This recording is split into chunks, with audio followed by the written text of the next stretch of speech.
요즘에 분양 받았는데 입주를 못하는 사람들이 어마어마하게 늘어나고 있습니다. 입주율 데이터도 이야기를 하지만 입주율 뿐만이 아니라 이 단지가 23년 12월에 입주를 시작한다 라고 해서 그 말 믿고 분양 받았는데 23년 12월에 못 들어가는 사람들이 너무나도 많아요. 요즘 분양가 어때요? 어마어마하게 비싸죠. 이게 자재비 올라가고 인건비 올라가고 그래서 올렸다고 하지만 땅값 때문에 올라간 거죠. 실질적으로 땅값이랑 건설사들이 수익 많이 되는 거라. 근데 이 고분양가로 엄청나게 비싼 가격으로 분양을 받았어요. 그 분양을 받았음에도 불구하고 입주를 못하고 있다. 그러면 자금 계획도 다 틀어지고, 자금 계획 잘못 틀어져가지고 다음 주 못 구하면은 친척이나 어디 신세 져야 되는데 그것도 힘들면은 길거리에 나가는 거죠. 그래서 심지어는 여기 보시면 얼마 전에 이야기했던 개포 디퍼 여기 준공 지연되고 있고요. 준공 허가는 2년 뒤에 나올 수 있다. 그래서 6,700세대 강남 개포 신축 아파트가 지금 부통이 터지고 있다. 이런 상황인데 이거 얼마짜리예요? 30억짜리 아파트죠. 분양가 30억짜리 아파트인데 준공 허가는 2년 뒤에 난다고 합니다. 입주 원래 언제였어요? 입주 원래 이번 달 입주해야 되는데 준공 허가가 2년 뒤로 밀리게 생겼대요.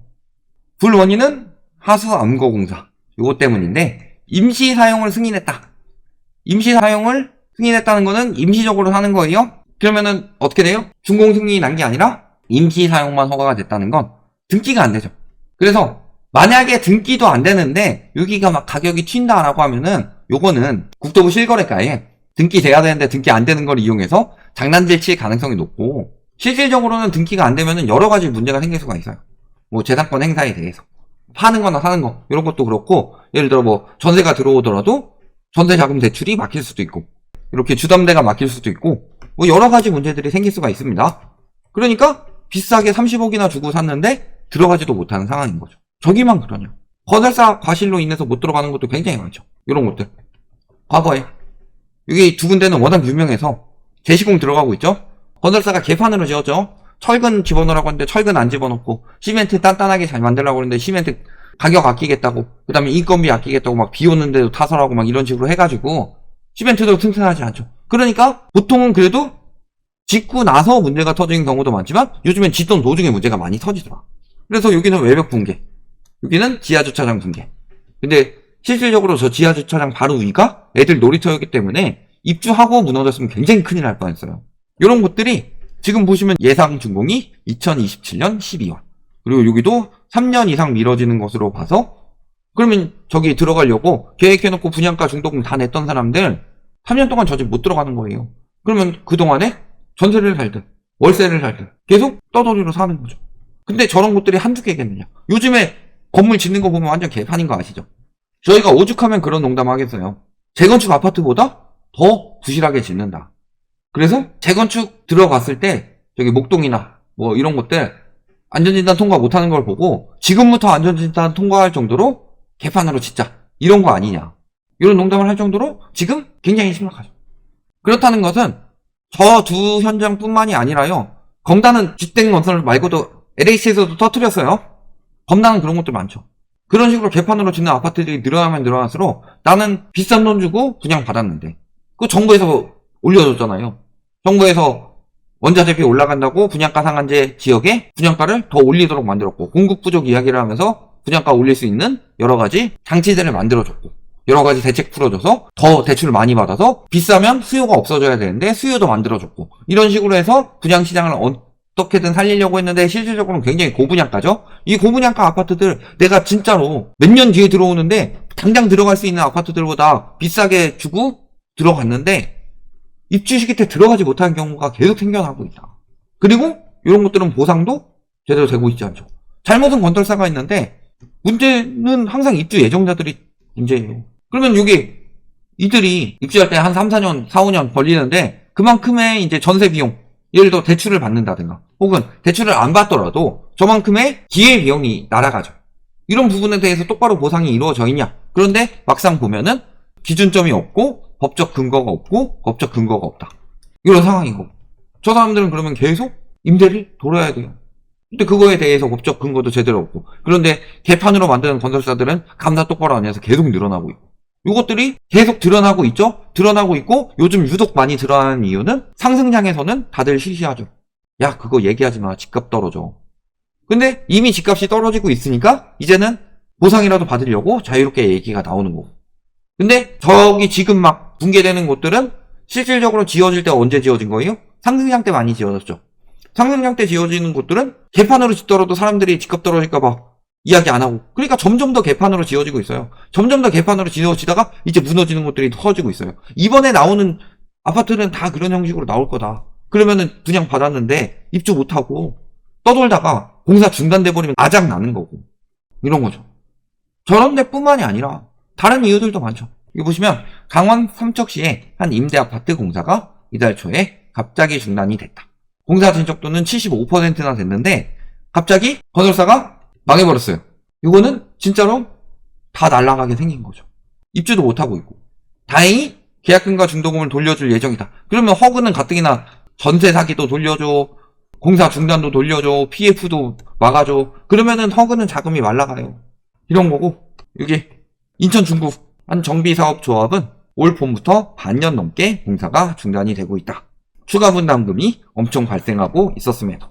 익산 한 신축 아파트가 내년 3월 입주 예정이었는데 자금난 때문에 공사가 중단이 됐다. 또 천안 부창 구역의 재개발도 지금 회사 경영이 올스톱되면서 공사가 멈췄다. 이런 식으로 부실뿐만이 아니더라도요. 개판으로 지어서 무너져서 재시공해서 늦게 들어가는 거. 혹은 뭐 개포 디퍼 저기도 뭐 저것도 이유가 있지만 마루도 개판으로 짓고 여러 가지 문제들이 있었죠. 그것뿐만이 아니라 건설사 자금난으로 공사가 지연 또는 중단이 돼서 나는 비싼 돈 주고 분양을 받았는데 못 들어가고 계획이 다 틀어지는 경우가 지금 계속 생겨나고 있다. 그러니까 지금 분양가도 엄청 비싼데 비싼 분양가 묶여 있다가 날아가게 생긴 거예요. 운 좋으면 어느 정도 돌려받는 거고. 그러면은 국가가 진행하는 건 괜찮을까요? 자, 10월 기준 사전청약 시행 단지 중 본청약 일정이 도래했으나 지연 통보된 곳은 17개 단지이다. 입주도 짧게는 3, 4개월에서 길게는 1년 반 이상 지연됐다. 그러니까 3기 신도시 늦어질 수밖에 없다고 그랬죠. 2기 신도시도 마찬가지였는데. 그러니까 예를 들어서 25년 3월에 입주한다고 해놓고서 한 23년 한 6월쯤에 본청약 들어간다고 한 21년이나 한 22년쯤에 사전청약을 받았다.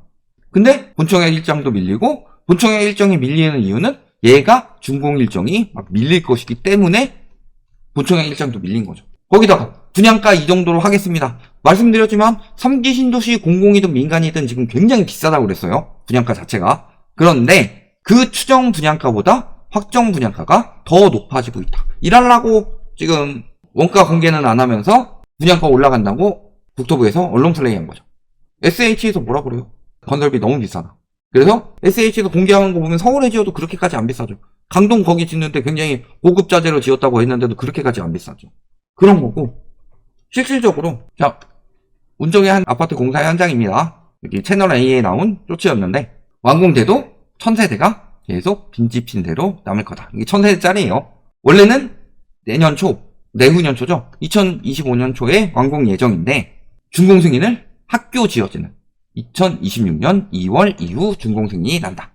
그러면은 입주가 늦어질 수도 있고 예를 들어 대출을 받더라도 대출이 안 나올 수도 있고 문제가 생기는 거죠. 사전청약 때는 언제라고 그랬어요?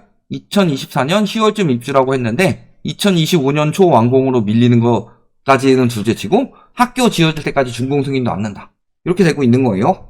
그리고 LH는 입주가 지연될 것을 알고 있었음에도 불구하고 분양을 강행하고 있다. LH에서도 저러고 있는데 민간 건설사들이 오죽하겠냐. 그래서 자금계획 틀어지신 분 이야기 들어보면 신혼부부 특금 받으려고 그랬는데 입주가 늦어져서 신혼기간이 지나게 돼서 받을 수 없는 상황이 되었다.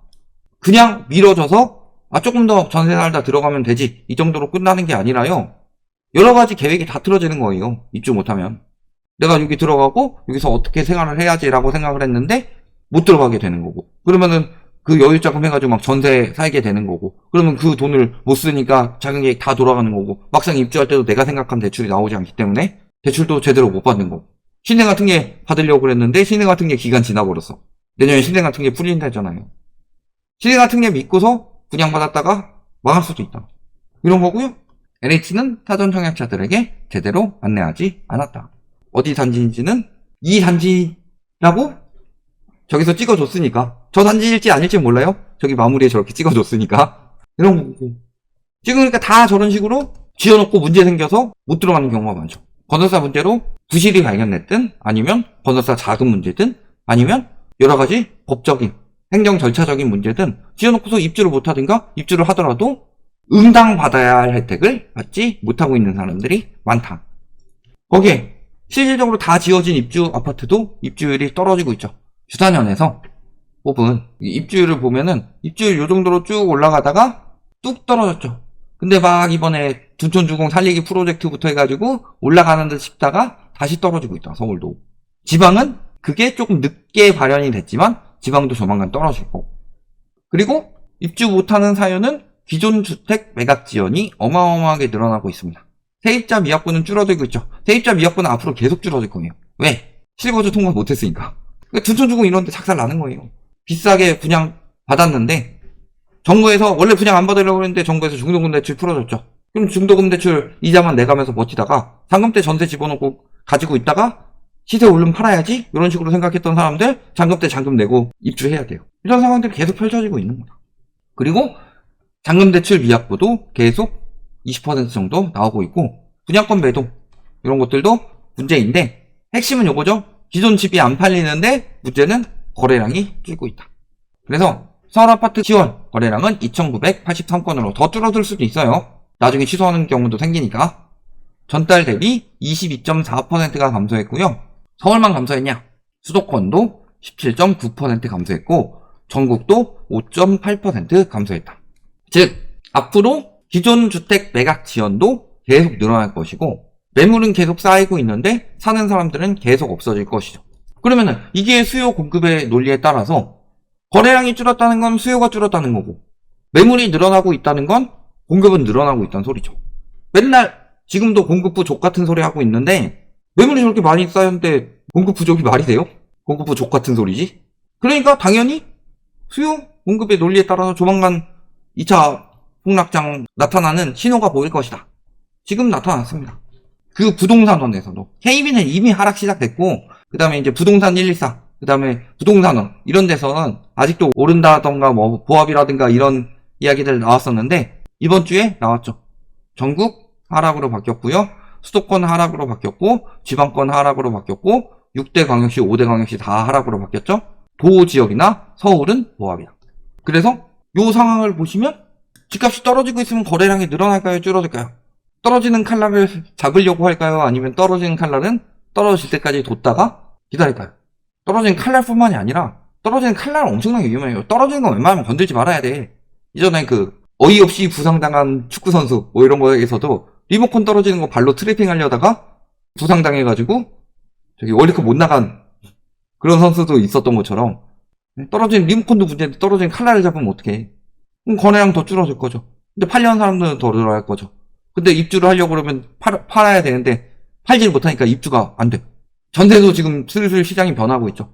전세가 상승률도 계속 떨어지고 있고 전세 매물도 계속 늘어나고 있다. 전세 놓고서 그걸로 어떻게 마련해 보려고 해도 안 돼.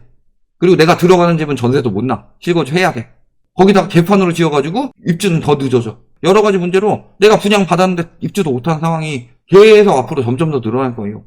그런데도 이 비싼 가격으로 분양을 받는다? 앞으로 빈집 어마어마하게 생깁니다. 악성 미분양이 늘어나는 것만 보더라도 답이 나온다. 이런 것들 보시면은 그래도 분양시장 살아난다. 그래도 전세시장 살아난다. 이런 것들도 다 개구라다. 금방 매매시장 따라갈 수밖에 없다. 여기까지 말씀드리겠습니다.